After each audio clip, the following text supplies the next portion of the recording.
السلام علیکم سسٹرز، کیسے ہیں آپ لوگ؟ بچوں، آج 5 جنوری ہے اور منگل کا دن ہے۔ آج ہم اردو کا سبق محنت کی برکات کی آگے کچھ ریڈنگ کریں گے اور باقی کاپی پہ کام کریں گے۔ بر صغیر پاک و ہند میں اسلام کی تبلیغ و اشاعت کا کام کرنے والے بزرگان دین نے بھی کئی سال حصول علم میں صرف کیے۔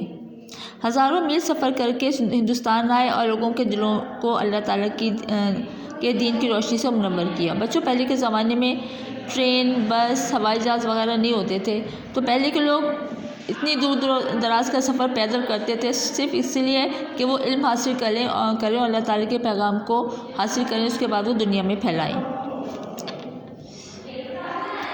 ان کے پیش نظر حضور صلی اللہ علیہ وسلم کی ذات گرامی تھی، جنہوں نے مشرکین مکہ کے ہر ظلم کو برداشت کیا اور طائف میں پتھر کھا کر لہو لہان بھی ہوئے۔ یہ لوگ اگر محنت نہ کرتے، ہاتھ پر ہاتھ رکھ کر بیٹھ جاتے، تو آج سارا عالم اسلام کی تعلیمات سے محروم ہوتا۔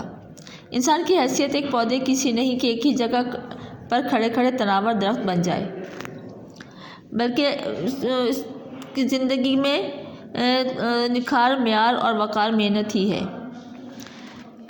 محنت سے ہی آتا ہے، اور کوئی شخص ایسا نہیں جو بغیر محنت و مشقت کے کوئی کامیابی یا کامرانی کا دعویٰ کرے۔ ہم دنیا میں کوئی بھی کام کرتے ہیں، جیسے آپ پڑھائی کرتے ہیں، تو جب تک آپ اس کو محنت نہیں کریں گے تو آپ پاس نہیں ہوتے، ٹھیک ہے؟ تو اسی طرح دنیا کا کوئی بھی کام محنت کے بغیر مکمل نہیں ہوتا۔ دنیا میں جس شخص نے بھی شہرت، عزت اور نام کمایا، وہ محنت کا ہی ثمر تھا۔ جس انسان نے محنت کو اپنا شعار بنایا، اسی نے مقام و مرتبہ اور عظمت پائی۔ کسان کی مثال لے لیں، اگر وہ محنت کرنا چھوڑ دے، کھیتی باڑی نہ کرے، تو خوراک کا بندوبست کیوں کر ہوگا؟ آج کے انسان اپنی زندگی میں جن آسائشات اور سہولتوں کے مزے لوٹ رہا ہے، وہ سائنسی ایجادات کی بدولت ہے، اور سائنسی ایجادات انسان کی محنت کا ہی ثمر ہیں۔ جن افراد یا اقوام نے محنت کی، وہ دنیا کی ترقی یافتہ قوموں کی صف میں شامل ہو گئی۔ جنہوں نے محنت و مشقت سے پہلو تہی کی، انہیں معاشرے اور دنیا میں کچھ بھی حاصل نہ ہو سکا۔